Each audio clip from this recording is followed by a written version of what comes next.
Yes, it's John G. Sutton here. Tales from the jail. Thank you all for your comments. I really do appreciate them. And if you'd like and subscribe and what have you, it's very kind of you. I'm going to talk today about the Moors murderers. Yeah, Myra Hindley and Ian Brady, both of whom have got connections with me, believe it or not.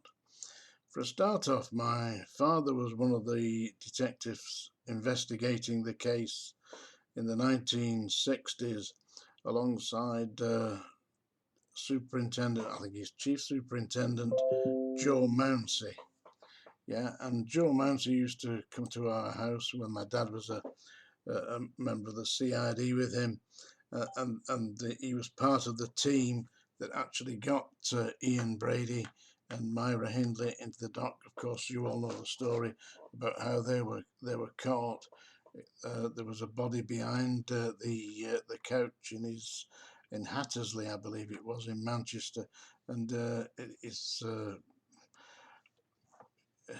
one of the family rang up and said that he's murdered this guy, and that's how they locked him up. That's how they got them.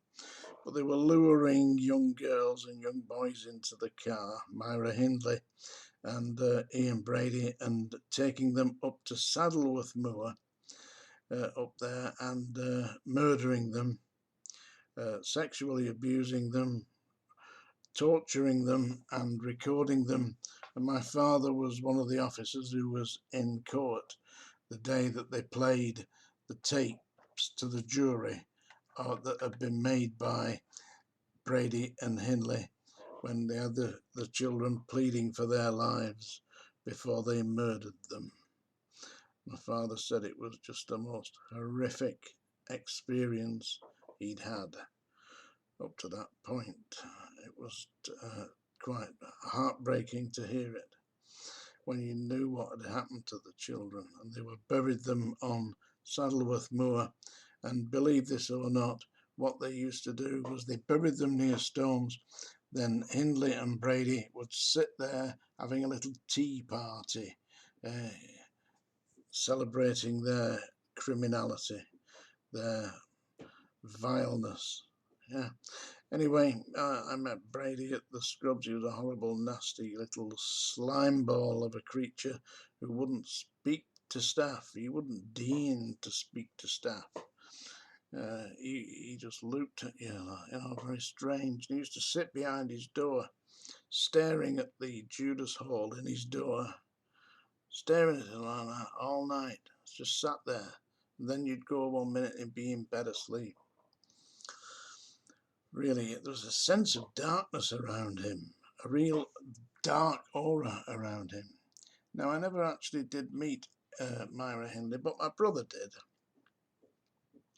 When she was brought out of prison, I believe it was Durham, she was taken to the moors on Saddleworth Moor to try and locate the bodies that they couldn't find, and she was actually escorted there by my brother. It was on all the TV. If you got anybody's got a TV clip of that, the big tall detective inspector that she was with was my brother, Martin Sutton, and he took her on to Saddleworth Moor, but she couldn't, because the moor is it's a bog, It's not just it's not set, it's not stone. The stone's up there, obviously, but it's a bog and it moves, because it's very fluid. So they couldn't exactly find any of the bodies. Yeah.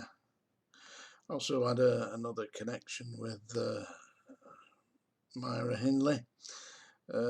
Some years later, the writer and ex-prisoner, the founder of the author of the Prisoner's Handbook in the 1990s was Mark Leach, and Mark Leach had been sacked by Oxford University Press. They'd published the first volume of his Prisoner's Handbook, and it was recommended by Eric Allison, who was the crime writer for The Guardian, that Mark Leach come and see me because I had connections with publishers, and I took Mark Leach to meet the directors of Pluto Press in London. I managed to get him a publishing deal with Pluto Press, and then I assisted him in completing the commission for his second volume of his book, The Prisoner's Handbook. And if you have a look in there, there's an acknowledgement to me in there. And subsequently, Mark Leach, when he had that book published and was touring, he gave lectures for the Oxford. He gave lectures at Oxford University for the students there, and he came to me with an idea. He said, "I've been asked to write a book." He said, "and I need publishing." So, okay, let's have a look at what you've got. And the book was going to be about the life story of Myra Hindley. And he gave me all the letters. He got a letter from Myra Hindley, signed by Myra Hindley, and he'd already written, I don't know, maybe 10,000 words or something like that of this book. And he got the brief outline, and it was the rest of it he had to fill in with details of her life. I said, "But I'm not handling a book that's going to make this vicious, horrible, nasty piece of crap any money." He said, "No, she's not wants money for this. It's got to go to charity." I said, "Okay, we'll put it to Save the Children. You know, that seems an appropriate charity to me, you know, for this horrible thing." But I said, "If you're going to write it, yeah, you'll need a publisher." So I had connections with HarperCollins. I took him to HarperCollins and sat down with the directors there, and they said, yes, they're very interested in this. They need to see the complete manuscript. And in the meantime, I was also working for a brief period of time with a man called Piers Morgan, who you will no doubt know. This is going back some years, by the way, when he was the editor of the News of the World. Yeah, so Piers Morgan said he'd like to see the manuscript, and gave me an undertaking, a written undertaking, a non-disclosure agreement that he wouldn't disclose until we came to terms. And I, in conjunction with Mark Leach, sent that manuscript to him, and he subsequently came back and said, "No, we've looked at this, we decided we're not going to publish it." Oh, fair enough. Just rip it all up and bin it. You've only got copies, you know. So the following Sunday, which just happened to be my 25th wedding anniversary, I was staying at a hotel called the Wheatchief Hotel in Kendal, and I'd got a copy of the Sunday Times and a copy of the News of the World ordered for my room, you know. When I opened the News of the World, it was all over the News of the World. "Get this filth banned, you know, this is disgraceful," and you know, and all that. And really, they'd taken what Mark Leach had written and distorted it, and it was a terrible mess. But that was Piers Morgan. So if you get a contract with Piers Morgan, don't unless you can prepare to back it up with some legal action, you're wasting your time. Believe me. Anyway, that was my connection with that. Subsequently, Myra Hindley was reported to have been suffered from a heart attack and taken out of the prison where she supposedly died. So I say supposedly because within 48 hours she'd been cremated. That doesn't quite seem to hang together to me, you know, especially my knowledge of the way that the prison system works. They can do what they want. It's smoke and mirrors, you know. And I know that they were trying, was it Lord Longford was trying to get her out of prison, but there's a terrible public outcry about it. Yeah, well, there would be, wouldn't there? She'd murdered and mutilated little children. She'd rot in hell and remain in prison indefinitely, but they said that she died, and She was subsequently cremated within 48 hours. If you believe that, expect a visit from Santa Claus. Now, I'm not going to sing any songs, but that's my connections with that. Ian Brady, he died in prison, so he should. He was a nasty, horrible shithouse.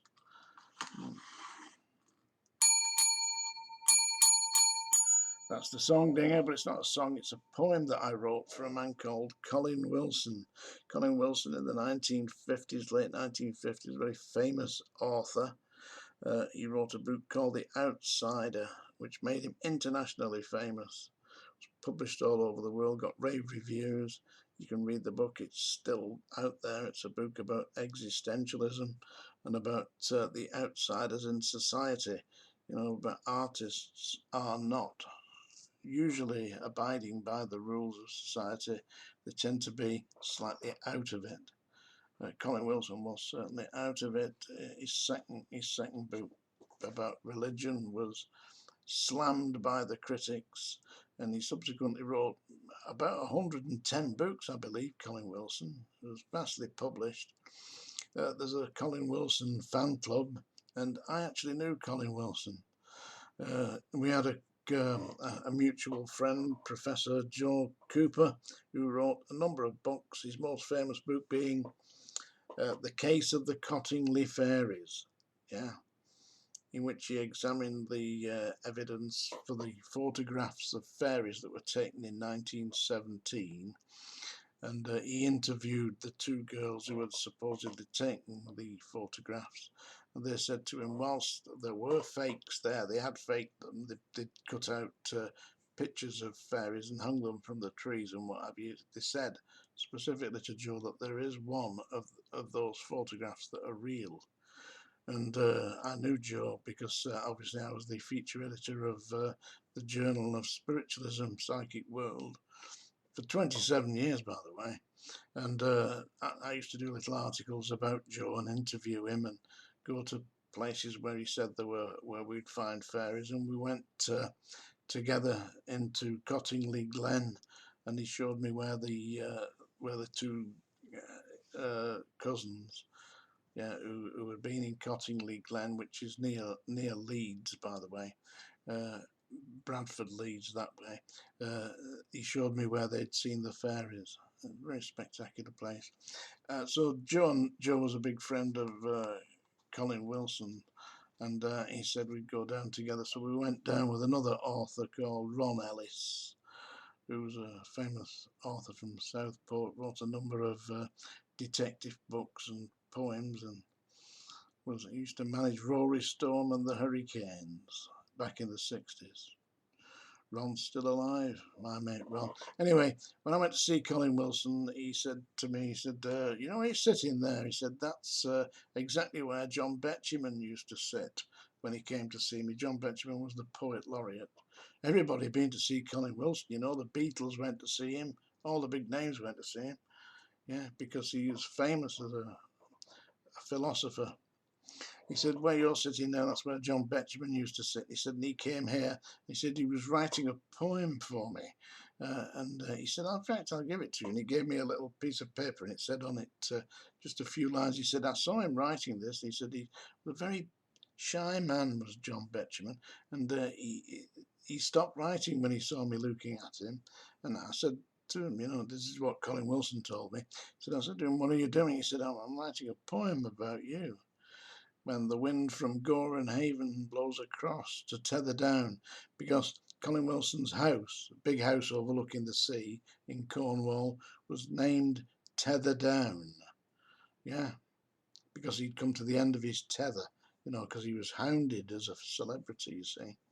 So he'd gone to this house in Cornwall, big house, and he named it Tether Down. And he had 3 big sheds at the back of his house full of books. All the books that he'd written. Took me out there and gave me about half a dozen books. He said, can you carry any more? Signed them all for me.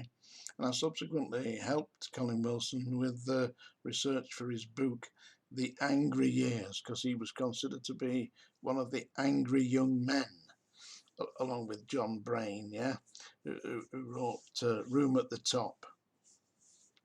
This is all going back 50, 60 years, isn't it? Yeah, 60 years. But he was a very intellectual individual, was Colin Wilson. And I said, I will write a poem for you. He said, I'll take the words from John Betjeman, the initial, and I'll complete the poem. And I'm now going to read the poem for you. Now listen, Goran Haven is a little town in Cornwall. That's where he lives. And Veryan Bay is the bay at Goran Haven that Colin Wilson's house overlooks. And Colin Wilson's wife was named Joy. She was a graduate from Dublin University who'd studied librarianship. She was a dear lady. And so I wrote this poem for Colin Wilson, and he signed the poem for me, and I've got it here. I have it framed in my office, you see. But I've recently been adding some lunatic stuff to my place, and so I got the poem off the wall, you see. Here we are. Yeah. Tether Down, the Home of Colin Wilson by John G. Sutton. As you can see, he signed it for me at the bottom there. To John, with admiration, Colin Wilson. I think what he was doing was admiring my audacity in having the nerve to finish John Betjeman's work for him. So I've written this in the style of John Betjeman. It's called Tether Down, the Home of Colin Wilson. When the wind from Goran Haven blows across to Tether Down, sweeping in sea-salted ozone from that cobbled Cornish town, and the sacred scent of fishes fills the early morning air, then let me be in that safe lodging, for my joy is always there. When the insults of this world can touch me nevermore, and the curfew-sounding bell calls me to an unknown shore, close in then, the outsider, keep the wildest storms away, be they errant human nature or the gales from Veryan Bay. Wrapped in stone, an ancient oak, where the peace lies ages deep, let me rest by Goran Haven in that long eternal sleep. And if some speak my name and whisper of a fleeting world renown, let their comments catch the wind that blows across to Tether Down. And that's my poem to Colin Wilson. And he had a copy which was by his window where he used to sit, overlooking the sea. That's Tales from the Jails today. I sincerely hope you've enjoyed that.